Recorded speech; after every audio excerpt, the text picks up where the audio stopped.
கர்த்தருடைய வார்த்தைக்கு நேரம் நாம் கடந்து போக இருக்கிறோம். கர்த்தர் நம்மோடு பேசுவாராக. திறந்த இருதயத்தோடு விசுவாசத்தோடு கர்த்தருடைய வார்த்தையை கவனிங்கள். இந்த மாதம் தேவன் நம்ம கொடுத்த வார்த்தையை எல்லாரும் எடுத்து வாசிக்க முடியாது கேட்கிறேன்.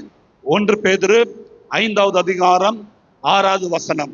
ஆகையால் ஏற்ற காலத்திலே தேவன் உங்களை உயர்த்தும்படிக்கு அவருடைய பலத்த கைக்குள் அடங்கி இருங்கள். இது நல்ல ஆண்டவரே, இந்த காலை நேரத்திலும் இந்த ஆலயத்தில் கர்த்தர் இருக்கிறேன். உம்முடைய சத்தம் எங்கள் காதுகளிலே துணித்து கொண்டு இருக்கிறது. தொடர்ந்து இந்த வசனத்தின் மூலமாக நீர் எங்களோடு பேசும் ஆண்டவரே. மனுஷ சத்தத்தை கேட்க நாங்கள் வரவில்லை, மனுஷனுடைய ஆலோசனையின்படி நடக்க நாங்கள் வரவில்லை. பரிசுத்த தெய்வத்தினுடையதான ஆலோசனையும் பரிசுத்த தெய்வத்தினுடைய வார்த்தைக்கும் கீழ்ப்படிந்து நடக்க நாங்கள் வந்திருக்கிறோம். இந்த பிரசங்க நேரம் முடிகிற வரைக்கும் எங்கள் இருதயத்தை ஒருமுகப்படுத்தும். வீண் சிந்தனைகளை வெறுத்து வேதத்திலே பிரியமாய் இருக்க கிருபை தாரும். எந்த தூக்கத்துக்கோ எந்த அசதிக்கோ எந்த மன சோம்பலுக்கும் இடம் கொடுக்காமல் திறந்த இருதயத்தோடு நாங்கள் வசனத்தை கவனிக்க கிருபை தாரும். எங்களோடு பேசுங்க ஆவியானவரே, இயேசுவின் நாமத்தில் பிதாவே. சத்தமா ஆமென் சொல்லுங்க பாப்போம். சத்தமா எல்லாரும் சேர்ந்து சொல்லுங்க பாப்போம். ஏற்ற காலத்திலே தேவன் உங்களை உயர்த்தும்படிக்கு அவருடைய கைக்குள் பலத்த கைக்குள் அடங்கி இருங்கள். நம்முடைய ஆண்டவர் நம்மை உயர்த்துகிற ஆண்டவர். நீங்க எந்த இடத்துல இருக்கிறீங்களோ, எந்த பொசிஷன்ல இருக்கிறீங்களோ, எந்த நிலைமையில இருக்கிறீங்களோ, அவருக்கு உங்கள் சூழ்நிலை முக்கியம் அல்ல, உங்களுடைய நிலைமை முக்கியம் அல்ல, நீங்கள் இருக்கிற இடம் முக்கியம் அல்ல. உங்களை உயர்த்துவதுதான் கர்த்தருக்கு முக்கியம். நீங்க புழுதில இருந்தாலும் அங்கேருந்து தூக்குவா, நீங்க குப்பையில இருந்தாலும் அங்கேருந்து கர்த்தர் தூக்குவா, நீங்க ஜெயிலுக்குள்ள இருந்தாலும் அங்கேருந்து கர்த்தர் தூக்குவா. எந்த நிலைமையில இருந்தாலும் தெய்வத்தை உண்மையாய் பார்க்கிற தேவ ஜனம், கர்த்தருடைய வார்த்தையின்படி வாழுகிற தேவ ஜனத்தை கர்த்தர் இந்த பூமியில உயர்ந்த இடத்துல வைப்பா. ஆமென் சொல்லுங்க. ஹல்லேலூயா. கர்த்தரை ஆராதிக்கிற எந்த பிள்ளையா இருந்தாலும் இந்த பூமியில தாழ்ந்த நிலைமையில கர்த்தர் வைக்கவே மாட்டார்.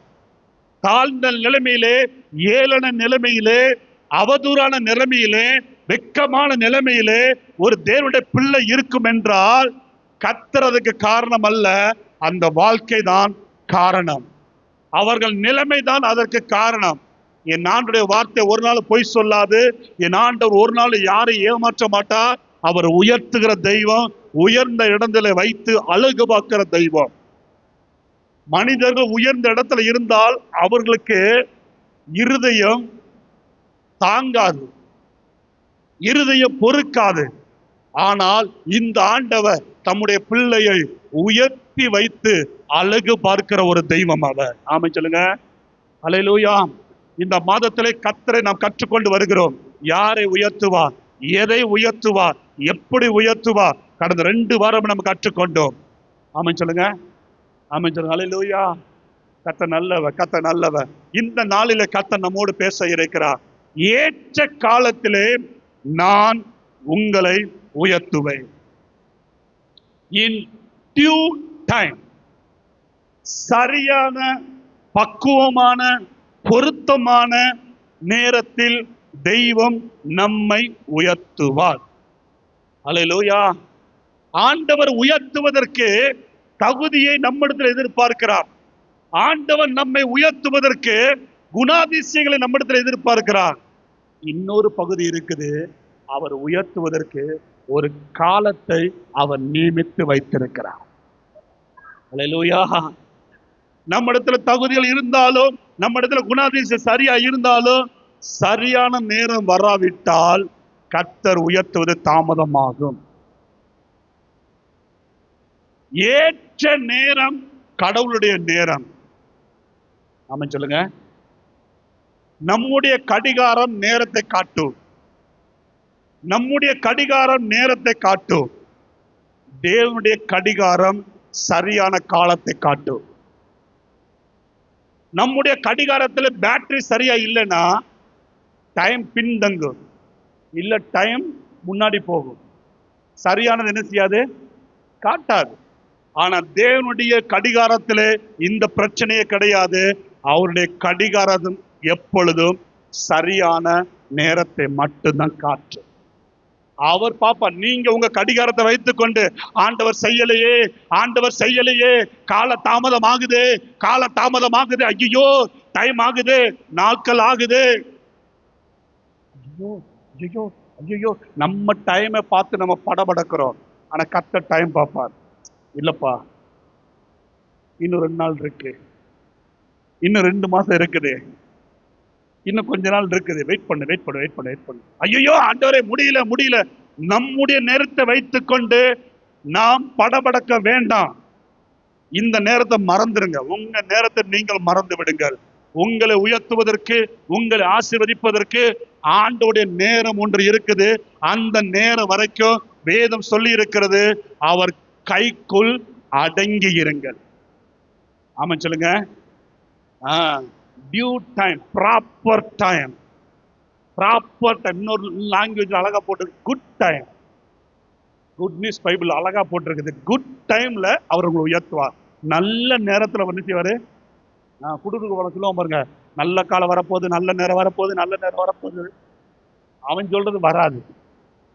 ஆண்டவர் சொல்லாரு, நல்ல நேரத்துல நான் உன்னை உயர்த்துவேன், நல்ல நேரத்தில் உயர்த்து. உனக்கு அது நல்லதாக இருக்கும், அது நன்மையாக இருக்கும். ஆகவே நீ கலங்காத, சோர்ந்து போகாதே. ஏன் நான் வாழ்க்கை இப்படி இருக்குது, ஏன் குடும்பம் இப்படி இருக்குது, நான் ஜோம் பண்றேன், சர்ச்சுக்கு போகிறேன், எல்லாம் செய்கிறேன், ஆனாலும் என் வாழ்க்கையிலே இந்த போராட்டம் எதற்கு? எனக்கு ஒரு விடுதலை வரவில்லையே, ஒரு உயர்வு வரவில்லையே, நான் எதிர்பார்த்த மேன்மை வரவில்லை என்று சொல்லி நீ சோர்ந்து போகாது. கர்த்தர் சொல்றாரு, நேரம் ஒன்று இருக்குது. அந்த நேரம் வரும் பொழுது எவராலும் தடுக்க முடியாது, எவராலும் அடைக்க முடியாது. நான் அந்த நேரத்தில் கண்டிப்பா உயர்த்துவேன். ஆமென் சொல்லுங்க. அல்லேலூயா. ஆண்டோடைய ஏற்ற நேரத்துக்காக கர்த்தருக்கு ஸ்தோத்திரம். சங்கீதக்காரர் தாவீது சொல்றார், மிகவும் நெருக்கமான காலத்துல, மிகவும் போராட்டமான காலத்துல அவன் சொல்ற ஒரு வார்த்தையை சொல்ல விரும்புகிறேன். சங்கீத புஸ்தகம் 31வது சங்கீதம் 15வது வசனம். என் காலங்கள் உமது கரத்தில் இருக்கிறது, என் சத்துருக்களின் கைக்கும் என்னை துன்பப்படுத்தியவர்களின் கைக்கும் என்னை தப்புவியும். என் காலங்கள் உம்முடைய கையில் இருக்குது. சொல்லுங்க, உம்முடைய அப்படின்னு என்ன தெரியுமா? My time are in your hands. My time are in your hands. என்னுடைய காலங்கள், என்னுடைய டைம், என்னுடைய நேரம் உம்முடைய கரத்தில் இருக்குது. அந்த நேரத்திலே உம்முடைய கரத்தினால் நீர் என்னை உயர்த்துவீர் என்று சொல்லி தாவீது அங்கே கர்த்தரை மகிமைப்படுத்துகிறான். ஆமென் சொல்லுங்க. அல்லேலூயா, அல்லேலூயா. 1ஆம் வசனத்தை பார்க்கிறோம். கர்த்தாவே, உம்மை நம்பி இருக்கிறேன், வெட்கமடையாதபடிக்கு செய்யும். அவன் புலம்பலெல்லாம் அங்க பார்க்கிறோம். வீண் மாயை பற்றி கொண்டு கொடுக்கலை நான் வெறுத்து உம்மை நம்பி இருக்கேன். 6ஆம் வசனம் பார்க்கிறோம், உம்மை நம்பி இருக்கிறேன். 10ஆம் வசனம் பார்க்கிறோம், என் பிராணன் சஞ்சலத்தினாலும் என் வருஷங்கள் தவிப்பினாலும் கழிந்து போகிறது, என் அக்கிரமத்தினாலும் என் பலன் குறைகிறது, என் எலும்புகள் உலர்ந்து போகுது, என் வருஷங்கள் கடக்குது, நான் தவிச்சுக்கிட்டு இருக்கிறேன், நான் சஞ்சலப்பட்டுக்கிட்டு இருக்கிறேன், ஆனாலும் உண்மை நம்பி இருக்கிறேன். ஆமாம் சொல்லுங்க. என் சத்துரு எனக்கு ரொம்ப போராடுறாங்க, ரொம்ப பிரச்சனை, தவிச்சுக்கிட்டு இருக்கிறேன், தவிப்பாய் தவிப்பிக்கிறேன், உலர்ந்து போய் கிடக்குறேன், கத்தி தொண்டை உலர்ந்து போயிருச்சு, முழங்கால் போட்டு முழங்காலெல்லாம் காய்ச்சி போயிருச்சு, அழுது இருதயமெல்லாம் வறண்டு போயிருச்சு. ஆண்டவரை எப்ப செய்வி? என் வாழ்க்கை வருஷங்கள் கடந்து போகிறது, எப்பொழுது அப்படி சொல்லும் பொழுது ஆவியானவர் எழுதுகிறார். தாவீது மூலமாக ஆவியானவர் பேசுகிறார். என் காலங்கள், என்னை உயர்த்துகிற காலங்கள், எனக்கு விடுதலை கொடுக்கிற காலங்கள், என்னை ஆசீர்வதிக்கிற காலங்கள், என்னை மேன்மைப்படுத்துகிற காலங்கள் அவர் கையில இருக்குது. ஆமென் சொல்லுங்க. என் டைமை நான் பார்க்கவே மாட்டேன். என் டைமை பார்த்தா நான் சோர்ந்து போயிடுவேன், என் டைமை பார்த்தா நான் வெட்கப்பட்டு போயிடுவேன், என் டைமை பார்த்தா நான் தளர்ந்து போயிடுவேன். ஆனா நான் பார்ப்பது எல்லாமே கர்த்தருடைய கையில் இருக்கிற கடிகாரத்தை. உங்க கண்கள் அதை மட்டும் தான் பார்க்கணும். கர்த்தருடைய கையில் இருக்க கடிகாரத்தை தான் பார்க்கணும். நெருக்குவாங்க, பிரச்சனை நெருக்கும், போராட்டம் நெருக்கும். ஆனாலும் விசுவாசிக்க கர்த்தரை நம்பிருங்க. கர்த்தருடைய கையில் இருக்க கடிகாரத்தை மட்டும் பார்த்து ஸ்தோத்திரம் பண்ணு. ஆண்டவரே, உங்க கையில் இருக்க கடிகாரத்தை வச்சு என் டைம்ல, உங்க டைம்ல எனக்கு அற்புதம் செய்யுங்க ஆண்டவரே. அப்படி உங்களுக்குள்ள விசுவாசத்தை கர்த்தர் தட்டி எழுப்புவாராக. இது தகப்பன் தாவீதுடைய கூற்று. அவன் பிள்ளை என்ன சொல்றான் பாருங்க, சாலமோன். தாவீதுடைய பிள்ளை, அப்பனுக்கு பிள்ளை தப்பாம பிறந்திருக்குது. அப்பனுக்கு பிள்ளை தப்பாம அவருடைய கூற்று ஆச்சரியமா இருக்கு. பிரசங்க 3 அதிகாரம் 16 வசனத்துல பாத்தீங்கன்னா தெரியும். பிரசங்க 3:11 வாசிங்க. பிரசங்க 3:11.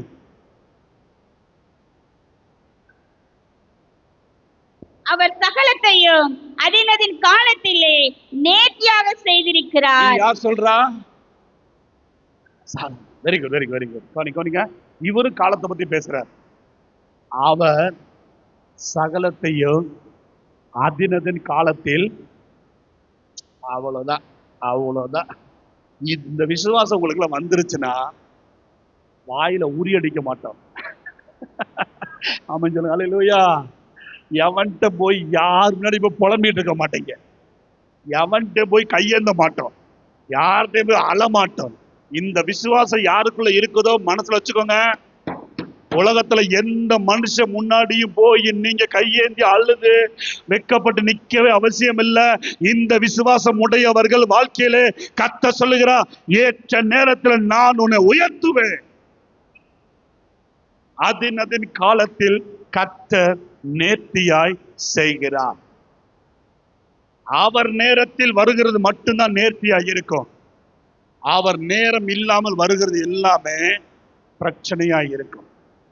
என நேர்த்தி என்ற வார்த்தையை வைத்து நான் உங்களோடு பேசுகிறேன். அதின் காலத்தில் நேர்த்தியை அவர் செய்கிறார்.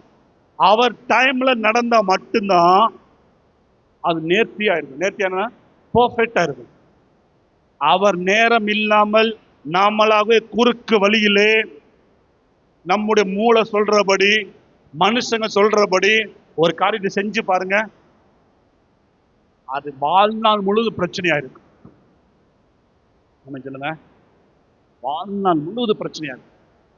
வாழ்நாள் முழுவதும் பிரச்சனை. அவர் நேரத்துல மட்டும்தான். நிறைய சொல்ல ஆசை, சுருக்கமா சொல்ல போறேன். அவர் நேரத்துக்காக காத்திருங்கள். படிப்பாக இருக்கலாம், திருமணமாக இருக்கலாம், வேலையாக இருக்கலாம், நன்மையா இருக்கலாம். கவனிங்க, ரொம்ப கவனம். அவர் நேரம் வர்ற வரைக்கும் கொஞ்சம் அடங்கி, அவசரப்படக்கூடாது. வேலையை கூட பிசாசே திறப்பான் சில நேரம் வாய்ப்புகளை. புரியுங்களா?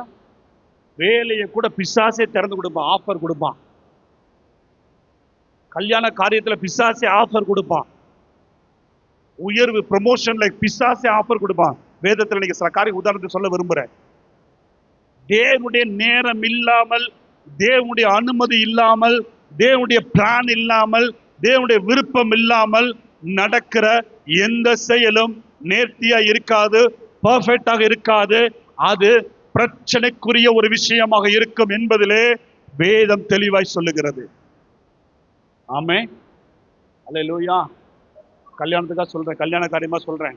வாலிப பிள்ளைகள் இருக்கிறீங்க, இதையும் பார்த்துக்கிட்டு இருக்காங்க நிறைய பேர்.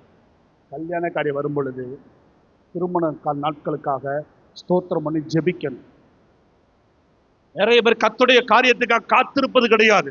எனக்கு அவதான் வேணும், எனக்கு அவன் தான் வேணும். ஜெபம் பண்ணையா, கர்த்தர் சொன்ன அதெல்லாம் தெரியாது. எனக்கு அவன் தான் வேணும், எனக்கு அவதான் வேணும். திருமண நாள் ஒரு நாள், திருமண வாழ்க்கை 40-50 வருஷ வாழ்க்கை.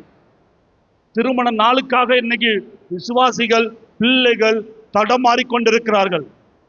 ரொம்ப ரொம்ப கேர்ஃபுல்.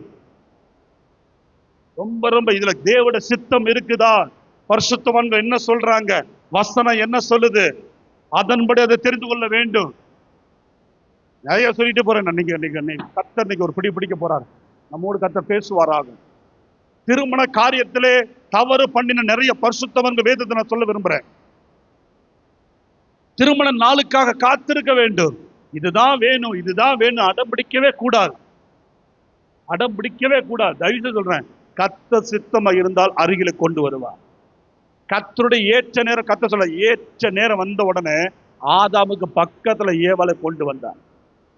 ஏவாள் என்னைக்கு, ஆதாம் என்னைக்கா கேட்டானா எனக்கு பொண்டாட்டி வேணும், எனக்கு மனைவி வேணும், நான் தனிமையா இருக்கிறேன்?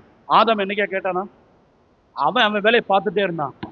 கர்த்தரே பார்க்கற, இவன் தனிமையா இருப்பது நல்லதல்ல என்று சொல்லி ஏற்ற துணையை ஏற்ற நேரத்தில் அவனுக்கு ஏற்ற விதத்திலே அவரே ரெடி பண்ணி, அவரே ரெடி பண்ணி மணப்பெண்ணை தகப்பன் அழைத்துட்டு வருவது போல கையை பிடிச்சு ஏவாளை ஆதாம் பக்கத்தில் அழைத்து கொண்டு வருகிறார்.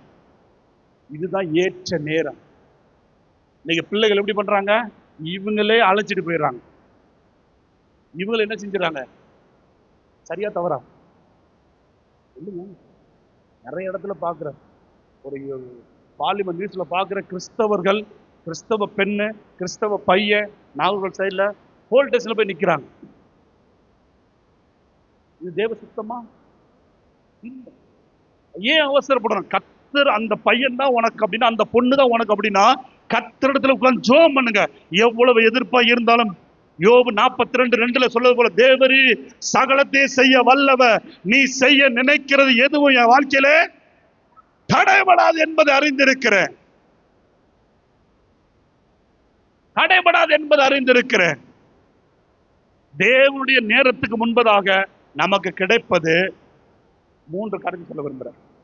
தேவனுடைய நேரத்துக்கு முன்பதாக ஏதாவது கிடைச்சிச்சுன்னா என்ன நடக்குது தெரியுமா? முதலாவதாக அது நமக்கு ஆசீர்வாதமாக இருக்காது.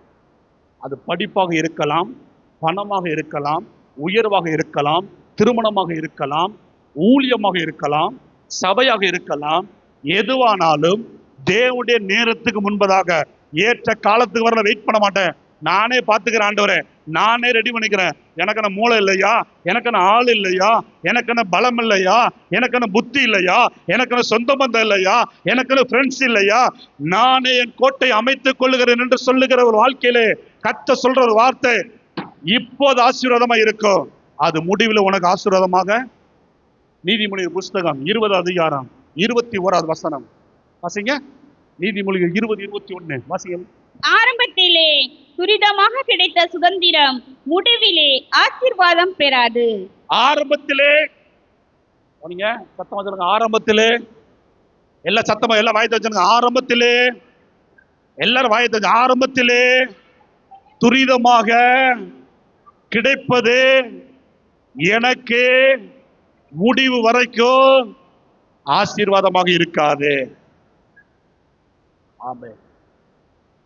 ரொம்ப ஃபாஸ்டா ஒரு வேலை கிடைக்குது, ரொம்ப ஃபாஸ்டா கல்யாணம் முடியுது, ரொம்ப ஃபாஸ்டா எல்லாம் நடக்குது.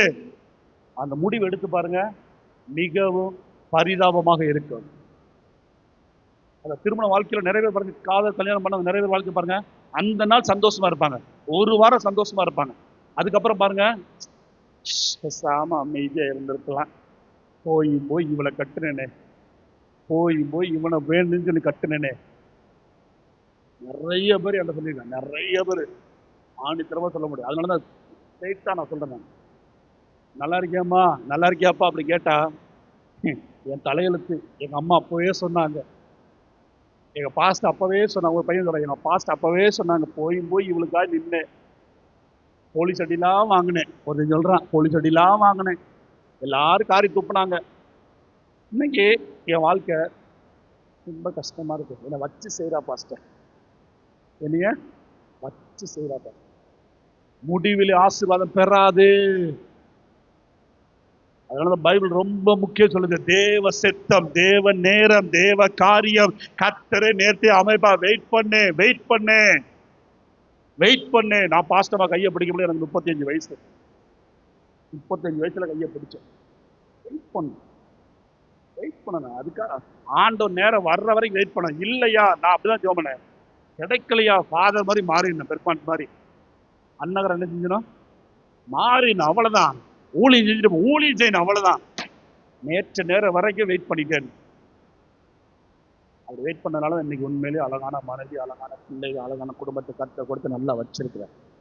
ஆமென் சொல்லுங்க. அல்லேலூயா. கர்த்தர் ஆசீர்வாதமா வச்சிருக்கிறாரு. கர்த்தரோட நாம மகிமைப்படுவதாக.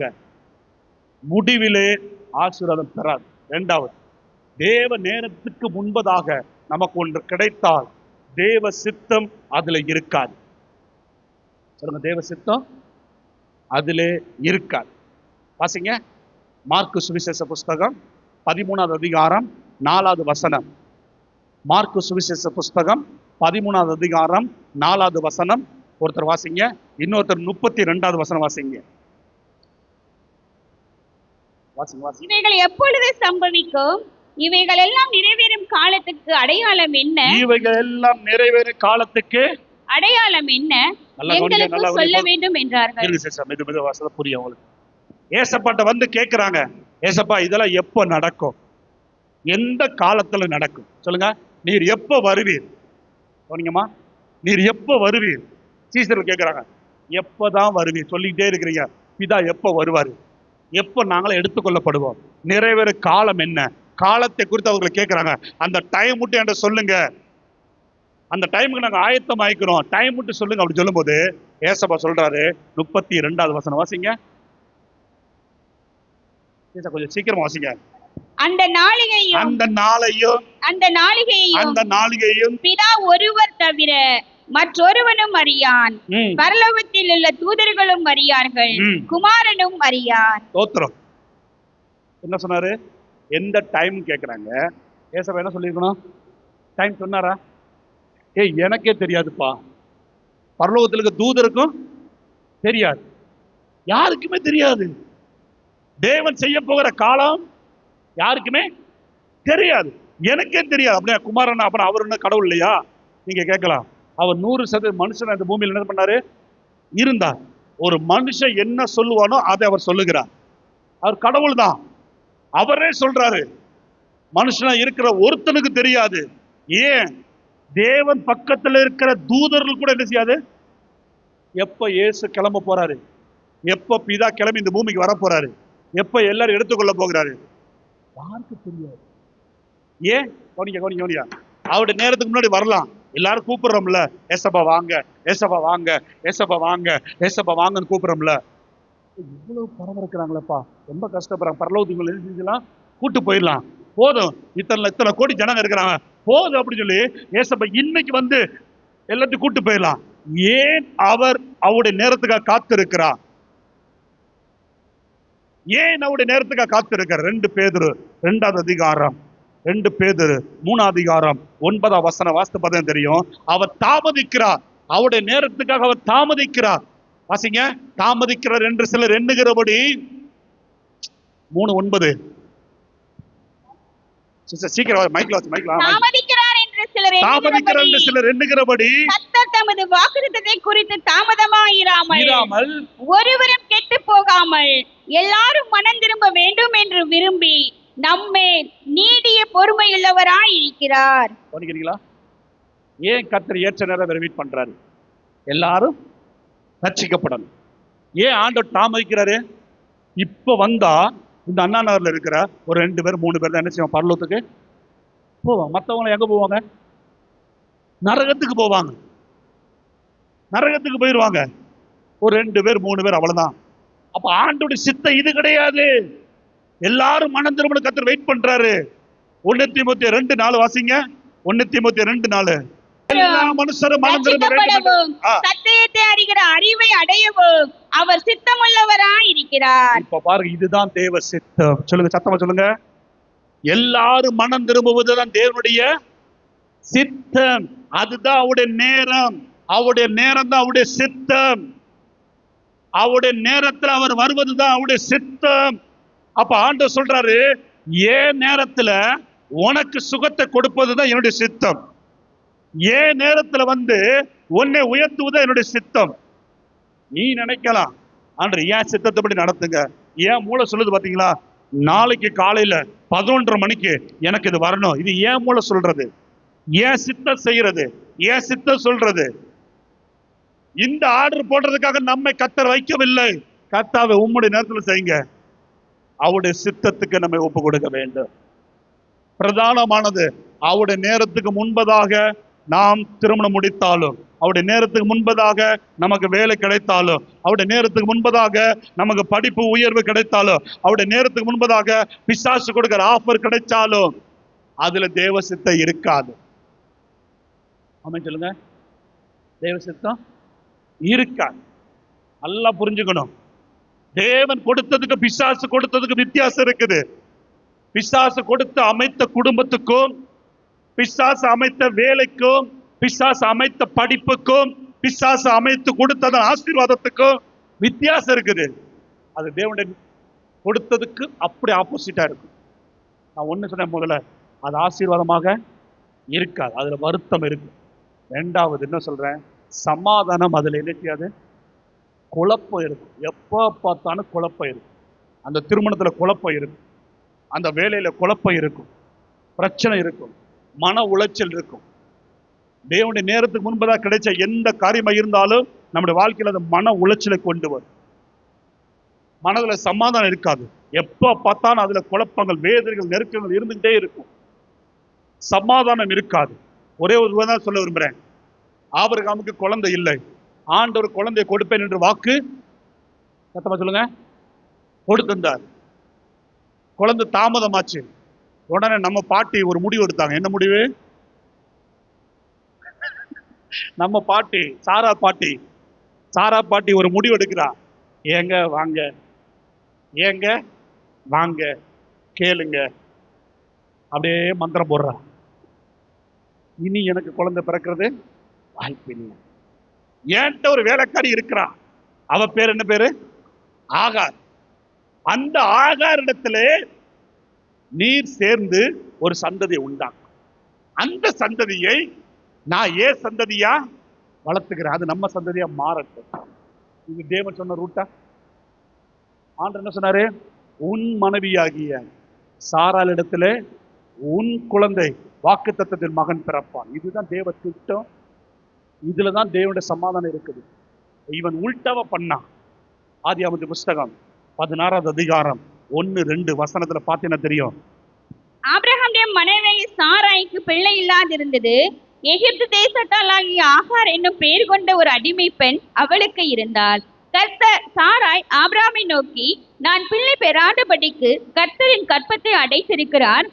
என் அடிமை பெண்ணோட சேரும், ஒருவேளை அவளால் என் வீடு கட்டப்படும் என்றாள். போதும். ஒருவேளை அவளாலே என் வீடு கட்டப்படும். கர்த்தர் சொல்றாரு, உன் கற்ப பிறப்படதான் உன் வீட்டை கட்டுவேன்னு சொல்றாரு. கவனிக்கிறீங்களா? உன் வேலைக்காரி இடத்துல உன் குடும்பத்தை நான் கட்டி எழுப்ப மாட்டேன். இவ பிளானே மாத்திரா, தேவ திட்டத்தையே மாத்திர என்ன வந்துச்சு? அவன் சேர்ந்துட்டான். சேர்ந்து குழந்தையும் பிறந்துருச்சு. குழந்தைக்கு பேர் என்ன? சத்தமா சொல்லுங்க, கையை உயர்த்தி சொல்லுங்க. இஸ்மவேல் பிறந்துட்டான். 3ஆம் வசனம் 4ஆம் வசனம் குழந்தை பிறந்து ஓடுது. 5ஆம் வசனத்துல ஒரு குழப்பம் ஆரம்பிக்குது. என்ன குழப்பம்? வாசிங்க. உம்முடைய மடியிலே கொடுத்தேன், அவள் தான் கர்ப்பவதியானதை கண்டு என்னை அற்பமாக எண்ணுகிறாள்.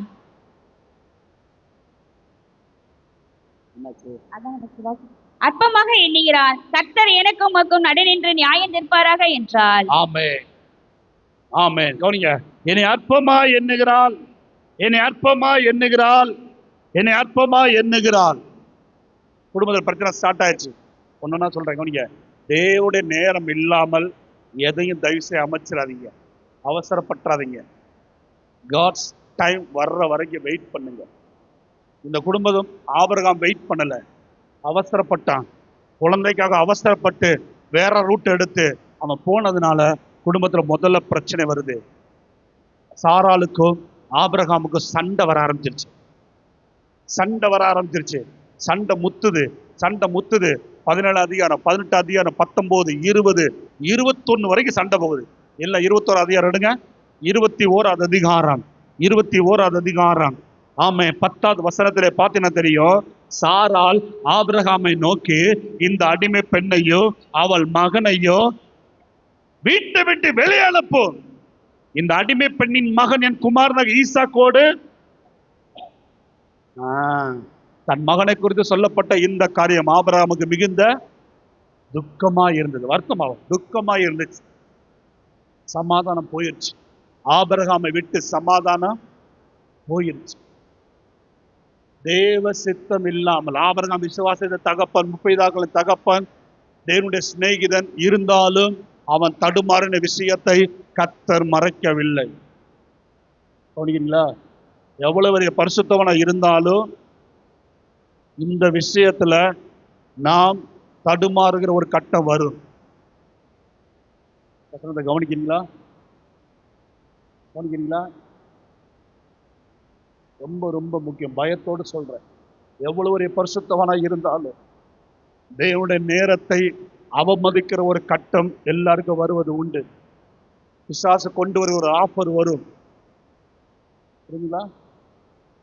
பிசாசு கொண்டு வர ஒரு ஆஃபர் வரும். மறுபடியும் சொல்றேன், தேவனை நெருங்கக்கூடாதபடிக்கு தடுக்கிற எதுவானாலும் பிசாசு கொண்டு வந்த ஆஃபர். ஒரு பணம் உன்னை தேவனை விட்டு பிரிக்குதுன்னா அது பிசாசு கொடுப்பது. ஒரு திருமண உறவில் இருக்கிற ஒரு நபர் தேவனை விட்டு உன்னை பிரிக்கிறாங்கன்னா அது பிசாசு ஏற்படுத்தின ஆஃபர். அது கணவனோ மனைவியோ, பிசாசின் தூதன் தான் அங்க வந்து நிக்கிறான். தேவனை தேடக்கூடாதபடிக்கு குடும்பத்துல குடும்ப ஜபம் இல்ல, கர்த்தரோடு நெருங்கி இல்ல, கணவன் மனைவி ஜெபிக்கல, அப்பனா கர்த்தருடைய தூதன் அங்க வரல, பிசாசுடைய தூதன் தான் துணையை ஏற்படுத்தி வச்சிருக்கு. அதனாலதான் இந்த காரியம் கர்த்தராலே வந்தது என்று நிச்சயத்துக் கொள்ளுங்க. திருமணத்துல சொல்றோம். புரியுதா? ஒரு வேலை, தேவனை தேடக்கூடாதபடிக்கு ஒரு வேலை, ஜாப் நம்மளை தூரப்படுத்துதுன்னா அது பிசாசே ஆஃபர் போட்டு கொடுத்துருக்கிறான், லெட்டர் போட்டு. புரியுங்களா? நிறைய பேர் ஃபாரின் போறாங்க. ஃபாரின் போறவங்க குடும்பத்தை விட்டுட்டு, கர்த்தரை விட்டுட்டு வேலை வேலை வேலை வேலை சம்பாத்தியம் வராங்களே, இது பிசாசு ஏற்படுத்தின ஆஃபர். தாவியான தெளிவா சொன்ன எழுதி வச்சு நான் சொல்றேன். தேவனை யாராவது மேபி யாராவது தேவனை தேடக்கூடாதபடி ஊழியர்கள் என்ன சேர்த்து சொல்றேன், ஊழியமே தேவனை தேடக்கூடாதபடி நான் பிஸியா இருந்தேன்னா இந்த ஊழியம் பிசாசால் நடத்தப்படுகிற ஊழியம். எனக்கு ஜெபிக்க நேரம் இல்ல, எனக்கு பைபிள் படிக்க நேரம் இல்ல, எனக்கு தேவனோடு இருக்க நேரம் இல்ல அப்படின்னு என்னை ஓட வைக்குது. ஊழியனை ஓட வச்சாலும் ஊழியம் எனக்கு விக்கிரக ஆராதனை, பிசாசின் தூதன் ஊழியத்தை நடத்துகிறான். குடும்பமாக இருந்தாலும், வேலையாக இருந்தாலும், படிப்பாக இருந்தாலும், எந்த காரியமாக இருந்தாலும் கர்த்தர் அதை நெருங்க வைக்கணும். அதுதான் தேவன் ஏற்ற நேரமாய் கொடுத்தது. ஆமென் சொல்லுங்க. இன்னைக்கு மனம் திரும்ப பல விஷயங்களிலே குடும்பத்தை அலசி பாருங்க. என் குடும்பத்துக்குள்ள இருப்பது கர்த்தருடைய தூதனா பிசாசின் தூதனா? 8 மணி நேரம் படிக்கிற பிள்ளைகள் 1 மணி நேரம் பைபிள் படிக்க முடியல. படிப்பு உங்களை தூரப்படுத்துது. அந்த சப்ஜெக்ட் எனக்கு புரியும், இந்த சப்ஜெக்ட் எனக்கு புரியும், அவங்க எனக்கு புரியும், இது எனக்கு புரியும், மாங்குன்னு மண்டை தட்டி தட்டி படிக்கிற பிள்ளைகள் மண்டை கொட்டி கொட்டி வேதத்தை படிப்பது இல்லை. அது எடுத்தாலே பைபிளா. அப்ப புரிஞ்சுக்கிட்டீங்களா? அப்ப எந்த தூதன் உங்க பக்கத்துல இருக்கிறான்? யார் உங்க பக்கத்துல இருக்கிறாங்க? தேவனுடைய தூதன் அங்க இல்ல. பாருங்க, ஆபிரகாம் குடும்பத்துக்குள்ள கர்த்தருடைய தூதன் என்ன செய்யல? இல்ல. கர்த்தருடைய செயல் இல்ல. துக்கம், வேதனை, அழுகிறான் ஆபிரகாம். ஒரு நாள் கூட பாருங்க, ரட்சிக்கப்பட்டதுல இருந்து ஆபிரகாம் துக்கமாய் ஒரு நாள் கூட இருந்ததில்லை. முதல் முறையாக துக்கமானது எதனால தெரியுமா? இந்த குழந்தை நிமித்தம் தான். தேவ சித்தம் இல்லை. ஆமென் சொல்லுங்க. அல்லேலூயா. அழுத்தம் கொடுத்தா. நிறைய பேரு அழுத்தம் கொடுக்கிறாங்க, அழுத்தமா கேட்கிறாங்க. அழுத்தம் எனக்கு செஞ்சே ஆகவே, எனக்கு தந்தே ஆகவே, எனக்கு இது பண்ணிய.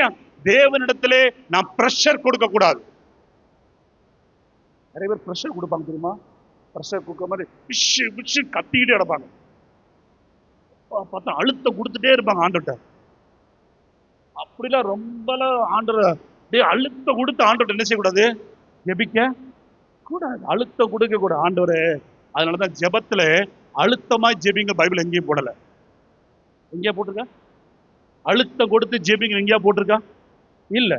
ரோமர் 12:12 பார்க்கிறோம், ஜெபத்திலே உறுதியா இருங்கள். ஆமென் சொல்லுங்க. அப்படின்னு என்ன அர்த்தம் தெரியுமா? அவன் நேரம் வர்ற வரைக்கும் அப்படியே உட்கார்ந்து வெயிட் பண்ணிட்டே இரு.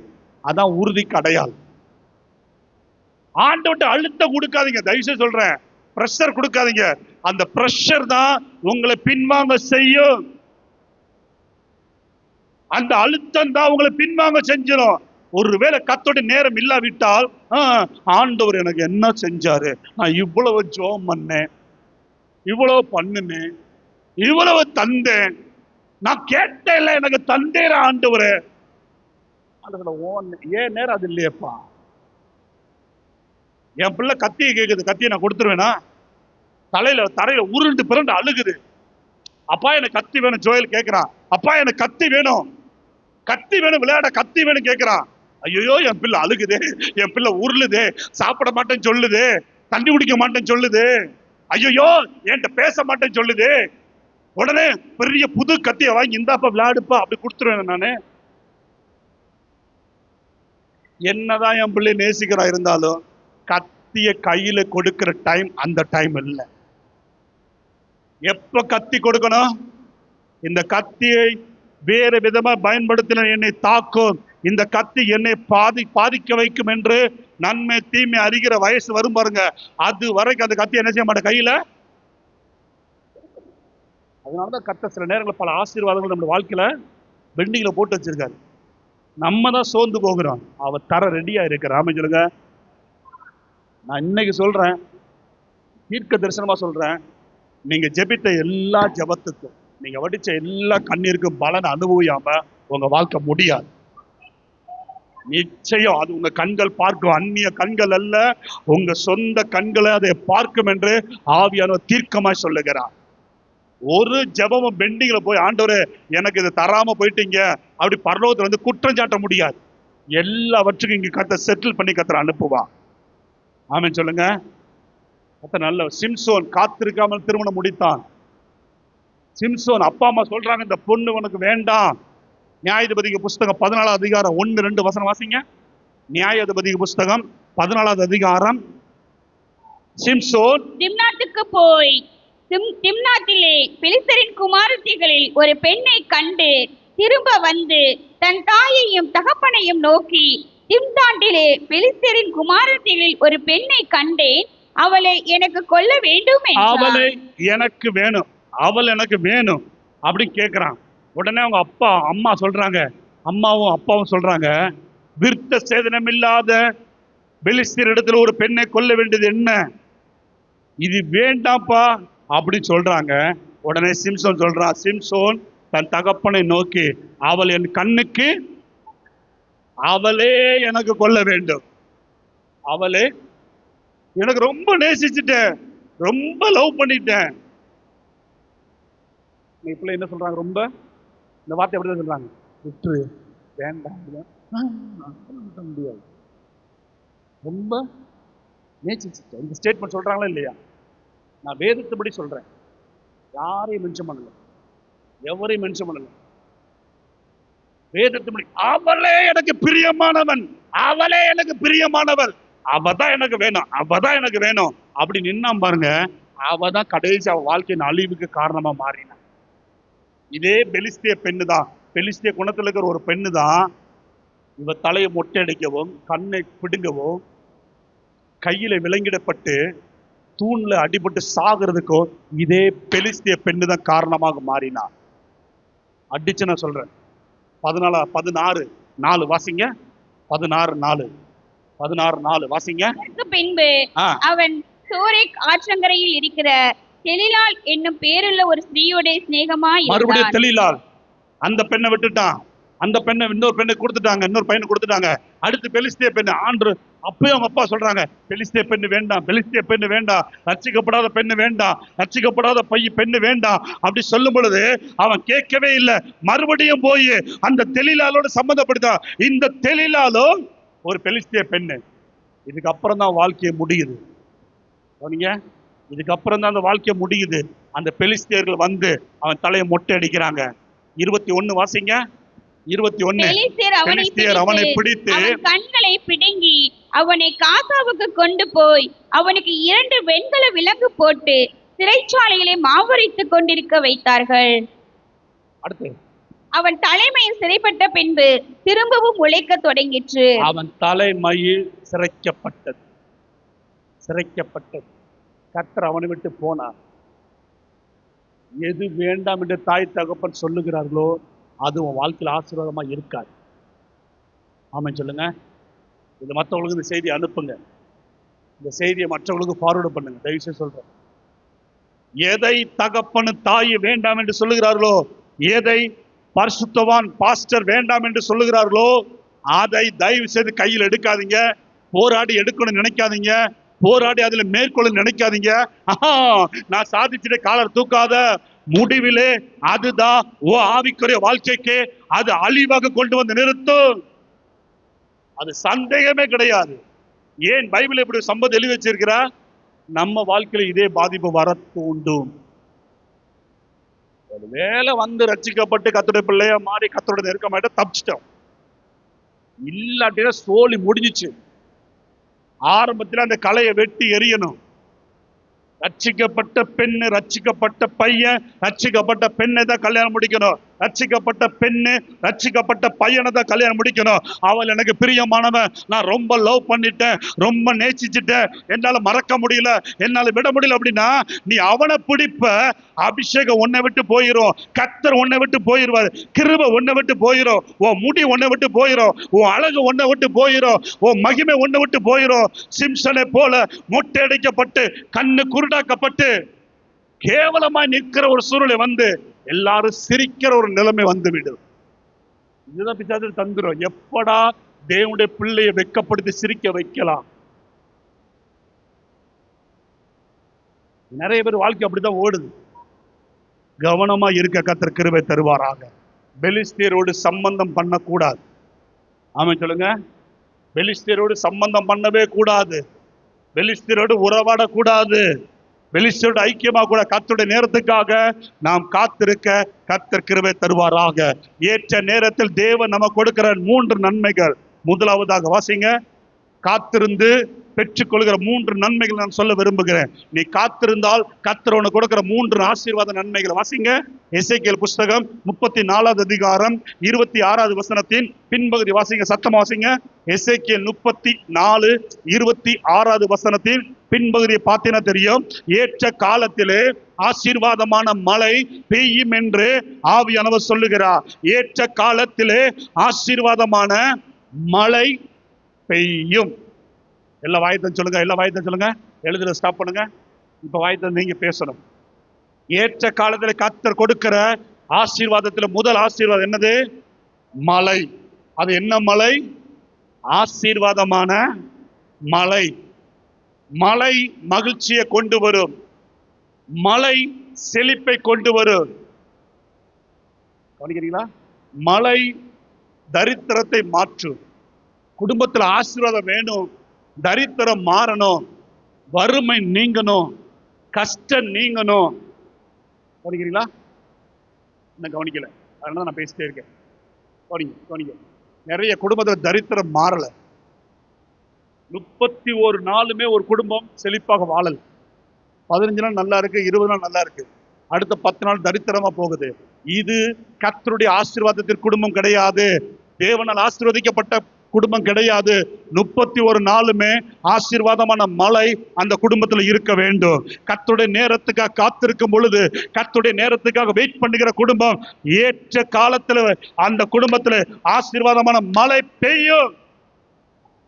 மழை அவசியம் தான். மழை ஆசீர்வாதமானதுதான். அது ஏற்ற காலத்துல பெஞ்சாதான் ஆசீர்வாதம். வெயில் காலத்துல மழை பெஞ்சா என்ன ஆகும் சொல்லுங்க? சரீரத்துக்கு ஒவ்வாமையாக போய்விடும். அறுவடை காலத்துல மழை வந்தால் என்ன ஆகும்? வீணாய் போயிடும். புரியுதுங்களா? குளிர்காலத்திலே மழை வந்தாலும் பாதிப்பு. மழை காலத்திலே மழை வந்தால்தான் பூமியில் இருக்கிற எல்லாருக்கும் ஆசீர்வாதமாக இருக்கும். நல்லவர். ஆமென் சொல்லுங்க. தேவன் உங்க வாழ்க்கையில ஆசீர்வதிப்பார், பிசாசும் ஆசீர்வதிப்பான். பிசாசு ஒரு மனுஷன் என்ன செய்ய முடியும்? ஆசீர்வதிக்க முடியுமா முடியாதா? எங்க சொல்லியிருக்கு? எங்க சொல்லியிருக்கு? பிசாசு ஒரு மனுஷனை ஆசீர்வதிக்க முடியும். எங்க சொல்லியிருக்கு பைபிள்ல? ஆசிங்க வெரி குட், ஆரம்பிச்சிங்க. Very good, very good. அவரும் அடப்பு எடுத்துடுங்க. மத்தேயு சுவிசேஷ புஸ்தகம் 4ஆம் அதிகாரம் வாசிங்க. Very good.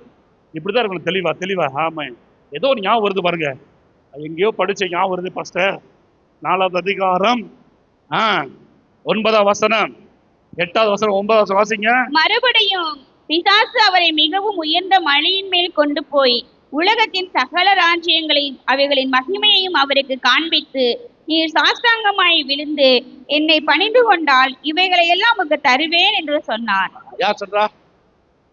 யார் சொல்றா? யாரை பணிஞ்சு கொள்ளணுமா? இங்க பாருங்க, யாரை பணிஞ்சு கொள்ளணுமா? பிசாச. பிசாச கும்பிட்டாலும் பிசாசு எல்லாத்தையும் தருவான், சரிங்களா? அதனால தான் சர்ச்சுக்கு வராத கூட நிறைய பூமியில ஆசீர்வாதமா இருக்கிறாங்க. இது உண்மை. ரெண்டுக்கு என்ன வித்தியாசம் பாஸ்டர்? ரெண்டுக்கு என்ன வித்தியாசம்? பிசாசு தர்ற ஆசீர்வாதம் இப்ப சொல்றேன், அதுக்கப்புறம் சொல்றேன். பிசாச பணிந்து கொள்ளுகிற விசுவாசி நிறைய இந்த பூமியில இருக்கிறாங்க, தெரியுமா?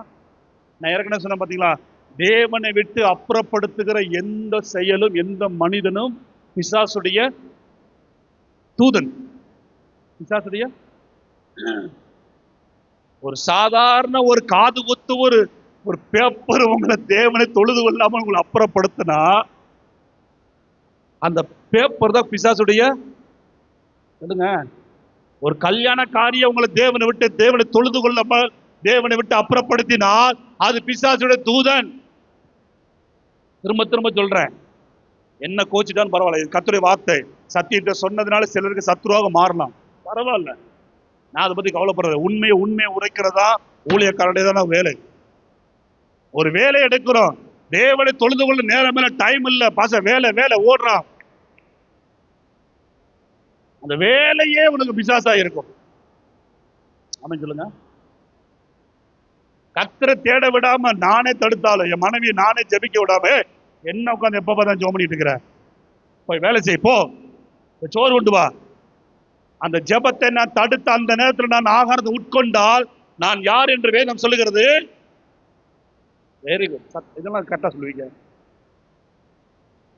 அதான் உண்மையை புரிஞ்சுக்கணும். அவனை பணிந்து கொள்ள வச்சு அவன் கொடுப்பான். கர்த்தர் சொல்றாரு, என்னை பணிந்து கொள்ளுகிறவனுக்கு நான் ஐஸ்வர்யத்தை கொடுப்பேன். ரெண்டு பாருங்க டிஃபரன்ஸ் பாத்தீங்களா? ரோமர்ல வாசித்தோம், தம்மை தொழுது கொள்ளுகிற யாவருக்கும் அவர் ஐஸ்வர்யத்தை கொடுப்பா.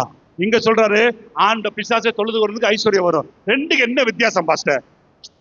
எனக்கு வர்ற ஆசீர்வாதம் கர்த்தர் கொடுத்ததுதான், எனக்கு கொடுத்த ஆசீர்வாதம் பிசாசு வந்ததுதான். இது எப்படி வித்தியாசப்படுது? ஒரே ஒரு கருத்து சொல்ல விரும்புறேன். நீதிமொழியில புஸ்தகம், எல்லாரும் பைபிள் எடுங்க. நீதிமொழியில புஸ்தகம் 10ஆம் அதிகாரம் 22 வாசிங்க பார்ப்போம். 10:22 பட்டக்கிரண்டத்து கடக்கு வாசிங்க. எல்லாரும் வாசிக்கலாம் மைக்க, எல்லாம் வாசிங்க.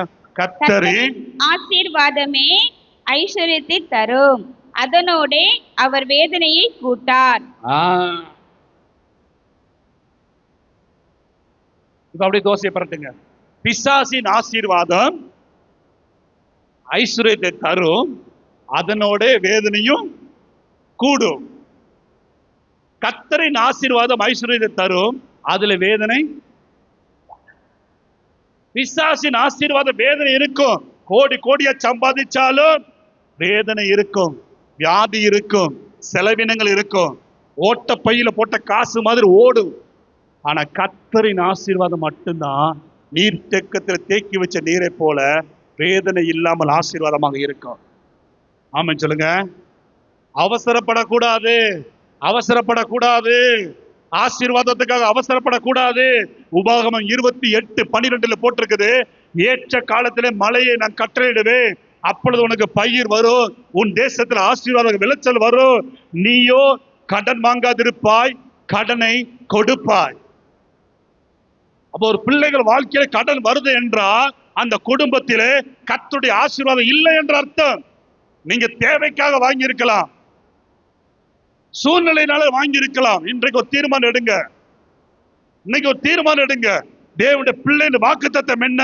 ஏற்ற கால வரைக்கும் வெயிட் பண்ணாம அவசரப்பட்டு 5 வட்டிக்கு 3 வட்டிக்கு 10 வட்டிக்கு 14 வட்டிக்கு கடனை வாங்கிக்கிட்டு கடன்காரனாக உட்கார்ந்து கொண்டு ஆண்டவரே உம்மை ஆராதிக்கிறேன், ஏற்ற காலத்துல உம்மை என்னை உயர்த்துவேன் என்று சொன்னீரே. ஆண்டவர் சொல்லுவாரு, நீ சொல்றது என்ன, நீ செய்யறது என்ன? ஊர் ஃபுல்லா கடனை வாங்கிக்கிட்டு வாக்குத்தத்தத்தை சொல்ல எப்படி உன்னை ஆசீர்வதிப்பேன்? என் நேரத்துக்காக வெயிட் பண்ணியா? என் நேரத்துக்காக காத்திருந்தியா? வேதத்திலே கடன் வாங்கினவர்கள் உண்டு, வேதத்திலே கடன் வாங்காதவர்கள் உண்டு. புரியுதா புரியலையா? இன்னும் புரியல. வேதத்திலே கடன் வாங்கின ஊழியக்காரர் தீர்க்கதரிசி புத்திரரை பார்க்கிறோம், எவ்வளவு வேதனைப்பட்டுச்சு. கடனே இல்லாமல் ஏசப்பா அந்த பூமியில பேதுருவை கர்த்தர் நடத்தினா.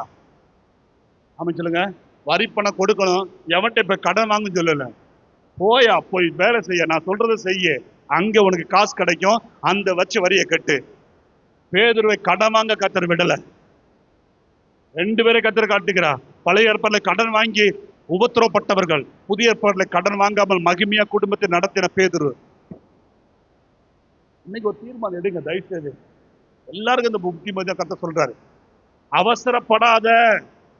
ஏற்ற கால வரை வெயிட் பண்ணாத ஒரு குடும்பத்துல கடன் இருக்கும். ஏற்ற கால வரைக்கும் வெயிட் பண்ற குடும்பத்தில் கடன் இருக்காது. எத்தனை குடும்பம் நான் சொல்ல முடியும் சாட்சியா? அது இந்த ஊர்ல தான் நிறைய நான் பார்க்கிறேன். ஓப்பனா சொல்றேன்ல, நானும் கிட்டத்தட்ட 7-8 ஊர்ல இருந்து பார்த்துட்டேன் ஊழியர். இந்த ராம்நாத் டிஸ்ட்ரிக்ட்ல தான் கொடுக்கல் வாங்கல் கடனை அதிகமா நான் பார்க்கிறேன். எங்க ஊர்ல இந்த ராஜபாளையம், விருதுநகர், சென்னை இதெல்லாம் நான் நிறைய பார்த்துட்டேன். நிறைய கோயம்புத்தூர் இதெல்லாம் பார்த்து அங்கெல்லாம் கடன் என்ற பிரச்சனையே அங்க இருக்காது. நிறைய விசுவாசம் என்ன செய்ய, எப்படி சூப்பரா நடத்துறேன் பாஸ்டர், எவ்வளவு சம்பாதிக்கும்? 5000 ரூபாய். ஏற்ற நேரம் வரைக்கும் காத்திருக்கிற குடும்பத்தை நான் பார்த்திருக்கிறேன். நீங்களாம் அவசரப்படவே கூடாது. மறுபடியும் சொல்றேன், தேவைகள் இருக்கும், பிரச்சனை இருக்கும், வெயிட் பண்ணுங்க, ஜோம் பண்ணுங்க. ஆண்டருக்கு 1 செகண்ட் போதும் அற்புதம் செய்கிறதுக்கு. ஆமா சொல்லுங்க, 1 வினாடி போதும். கர்த்தருடைய வார்த்தை தெளிவா சொல்லி, ஏற்ற நேரத்துல காத்திருக்கிற வாழ்க்கையில தான் உபாகமம் 28:12 நடக்கும். கடன் வாங்காது இருப்பாய், கடன் கொடுப்பாய். ஸ்தோத்திரம். கர்த்தர் நாம மகிமை. அடங்கி இருங்க, கர்த்தருடைய காரியத்தை அடங்கி. 2வது வாசிங்க, ஆபகுக்கு 2:3 வாசிங்க. இன்னொரு 3 நிமிஷம் முடிக்கிற கவனிங்க. ஆபகுக்கு 2:3 வாசிங்க. ஆபகுக்கு 2:3. ஏற்ற நேரம் தேவன் செய்கிற நன்மை குறித்த காலத்துக்கு தரிசனத்தை இன்னும் வைக்கப்பட்டிருக்கிறது. முடிவிலே அது விளங்கும், அது பொய் சொல்லாது. அது தாமதித்தாலும் அதற்கு காத்திரு, அது நிச்சயமாய் வரும், அது தாமதிப்பதில்லை. ஆமென். 2வது ஆண்டவர் சொல்றாரு, ஏற்ற நேரத்திலே நான் கொடுக்கிற ஆசீர்வாதம் வெறும் உலக பிரகாரமான ஆசீர்வாதம் மாத்திரமல்ல, வாக்கு தத்தங்களை நிறைவேற்றுகிற தீர்க்க தரிசனத்தின் ஆசீர்வாதம். உங்களுக்கு கொடுத்த வாக்கு தத்தங்கள் எப்ப நிறைவேறும் தெரியுமா? நீங்க சரியாயிட்டா கூட நிறைவேறாது, ஆண்டோட நேரம் வந்தா தான் நிறைவேறும். ஆமென் சொல்லுங்க. நான் பர்ஃபெக்டா இருக்கிறேன், நான் நல்லா ஜெபம் பண்றேன், உபவாசம் போடுறேன், 40 நாள் உபவாசம் போட்டு முடிச்சுட்டு ஆண்டவரே 41ஆம் நாள் வாக்கு தத்தத்தை நிறைவேற்றுமே சொன்னா கர்த்தர் சொல்லுவாரு, வெயிட் பண்ணு, நீ சரியாயிட்ட, இன்னும் என் டைம் வரல. ஆமென் சொல்லுங்க. வாக்கு தத்தங்கள் நிறைவேறுவதற்கு வாழ்க்கையிலே நாம் காத்திருக்க வேண்டும். ஆபிரகாமுக்கு கர்த்தர் வாக்கு தத்தம் கொடுத்தார். வாக்கு தத்தம் கொடுத்துட்டு ஆபிரகாமை கர்த்தர் வெயிட் பண்ண வைத்தா. எபிரேயர் புஸ்தகம் 6வது அதிகாரம் 11வது வசனத்தை வாசித்து பார்த்தா தெரியும். வாக்கு தத்தங்களை பெற்றதான ஆபிரகாம் நீடிய பொறுமையாய் காத்திருந்தார். அதனாலதான் அடுத்த வசனம் சொல்லி இருக்குது, ஆபிரகாமை வச்சு சொல்றாரு, நிச்சயமா உன்னை ஆசீர்வதிப்பேன், நிச்சயமா உன்னை பெருக பண்ணுவேன், நீ காத்திருக்கிறான். வாக்கு தத்தத்தை வச்சு மறந்துடக்கூடாது. எத்தனை பேருக்கு ஜனவரி 1ஆம் தேதி உங்களுக்கு போஸ்டர் கொடுத்த வாக்கு தத்தம் ஞாபகம் இருக்குது? Very good, very good, very good. ஆண்டவர் சொல்றாரு, வாக்கு தத்தங்கள் நிறைய பேர் மறந்துடுறாங்க. 6:11 பார்க்கிறோம், வாக்கு தத்தத்துல ஒரு அசதி இருக்குது. என்ன அசதி? எனக்கெல்லாம் என்னத்தை நிறைவேற்ற போறாரு, எனக்கெல்லாம் என்ன நடக்க போகுது, வாங்கி வாங்கி வீட்டுல வச்சிருக்கதான் தாமசம், ஒன்னும் நடந்தபடி இல்ல பாஸ்டர். நீ இப்படி அசதியா இருந்தால், தேவனுடைய காரியத்துல இவ்வளவு சோம்பலா இருந்தால், வாக்குத்தத்தம் உனக்கு நடக்கவே நடக்காது. எழுதி வச்சுக்கோங்க. நான் இல்ல, தேவ தூதனை தலையில கைய வச்சு வாக்குத்தத்தத்தை நிறைவேற்றும் என்று சொன்னாலும் அந்த வாக்குத்தத்தம் நிறைவேறாது. ஏன் தெரியுமா? ஏன் நிறைய பேர் விசுவாசி வாழ்க்கையில வாக்குத்தத்தம் நடக்க மாட்டேங்குது? பொறுமை இல்ல, உற்சாகம் இல்ல, அந்த வாக்குத்தத்தத்தின் மேல ஒரு ஈகர் வரல. அந்த ஊக்கமாயிருக்கணும். எனக்கு நிறைவேற்ற வல்லவர், எனக்கு நிறைவேற்ற வல்லவர், எனக்கு நடத்த வல்லவர், எனக்கு செய்ய வல்லவர். ஒவ்வொரு நாளும் அந்த வாக்குத்தத்தத்தின் மேல உற்சாகத்தை காட்டும் பொழுது, ஈடுபாடை காட்டும் பொழுது, அந்த வாக்குத்தத்தத்தை குறித்த பொறுமையை காட்டும் பொழுது கர்த்தர் சொல்லுவாரு, நிச்சயமாகவே நான் உன்னை ஆசீர்வதிப்பேன், நிச்சயமாகவே நான் உன்னை பெருக பண்ணுவேன். வெயிட் பண்ணுங்க, வெயிட் பண்ணணும். கர்த்தர் பாருங்க, கவனிங்க. ஆண்டவர் தாவீதை ராஜாவாக அபிஷேகம் பண்ணுகிறார். சாமுவேல் மூலம். எந்த வயதிலே ராஜாவாக அபிஷேகம் பண்ணப்படுகிறார்? 1 சாமுவேல் எழுதி வீட்டுக்கு வாசிங்க. 1 சாமுவேல் 16 அதிகாரம் 12, 13. இல்ல வாசிக்க வேண்டாம். அதுல போட்டிருக்குது, கர்த்தர் தாவீதை ராஜாவாக அபிஷேகம் பண்ணுகிறார். எந்த வயசு? வயசு போடலே பாஸ்டர். எந்த வயசு தெரியுமா? தாவீது ராஜாவாக அபிஷேகம் பண்ணப்பட்ட வயசு வேத வல்லுநர் சொல்றாங்க 17 வயசு.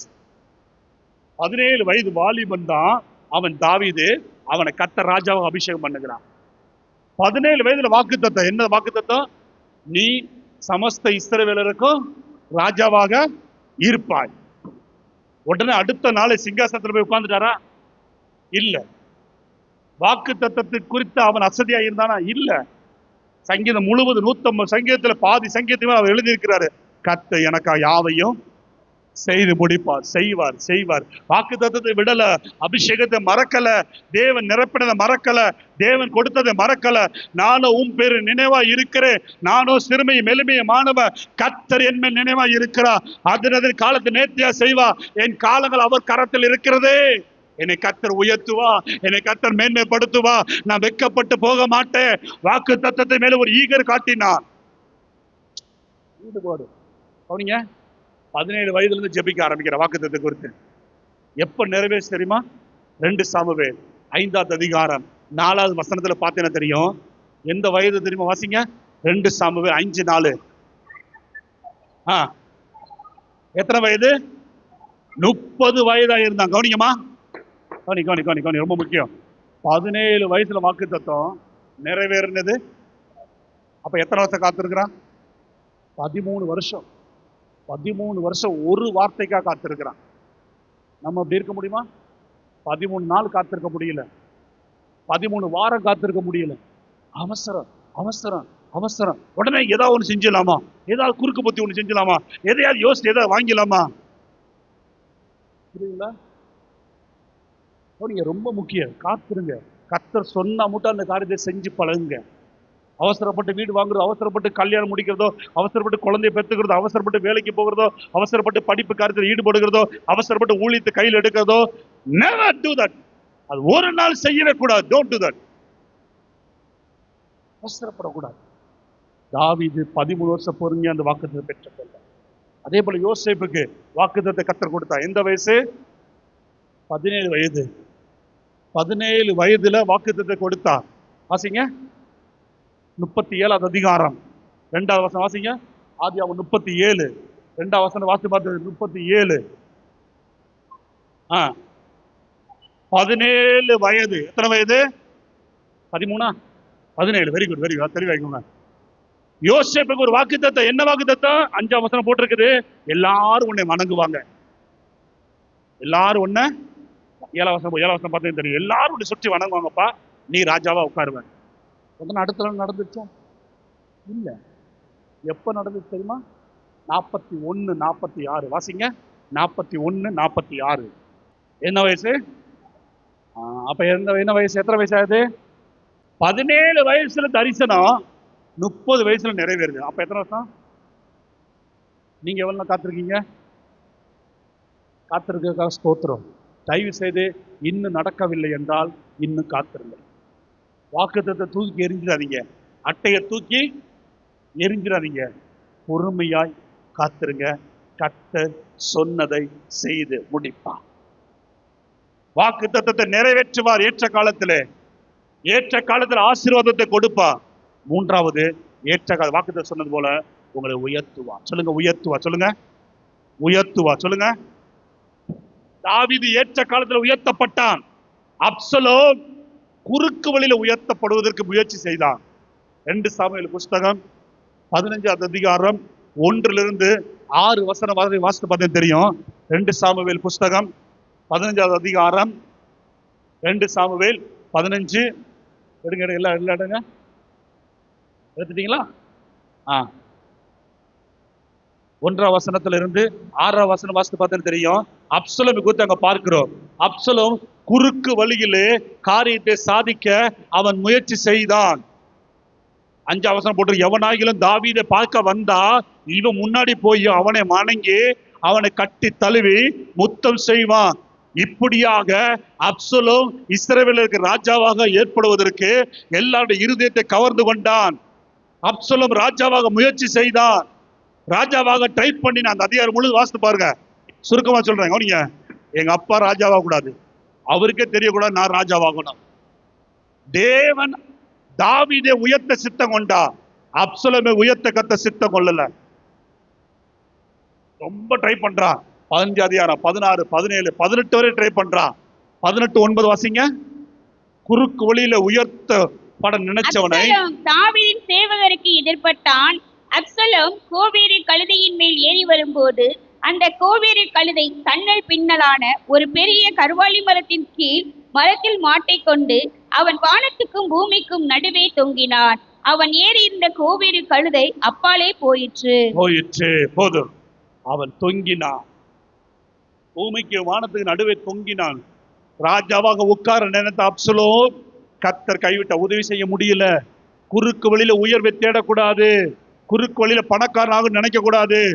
ஒரே நல்ல கோடீஸ்வரன் ஆவது எப்படி, ஒரே நல்ல உயர்வது எப்படி, ஒரே நல்ல டாப்ல வர்றது எப்படி? இது பிசாசுடைய தந்திரம், பிசாசுடைய தந்திரம். இப்படிதான் நிறைய ஆஃபர் வந்துருது. ஈஸியா உயர்த்தப்படுறது எப்படி, ஈஸியா மேல வர்றது எப்படி? அங்க கொடுத்து இது வாங்கலாம், இங்க கொடுத்து அது வாங்கலாம், அங்க கொடுத்து, இதெல்லாம் மனுஷங்க போடுற கணக்கு. புரியுங்களா? அப்சலோம் ஈஸியா உயர நினைச்சா கர்த்தர் பார்த்தாரு. இப்படியா போற, தொங்க விட்டார் ஆண்டவர். எதுல தொங்க விட்டாரு? கர்வாலி மரத்துல.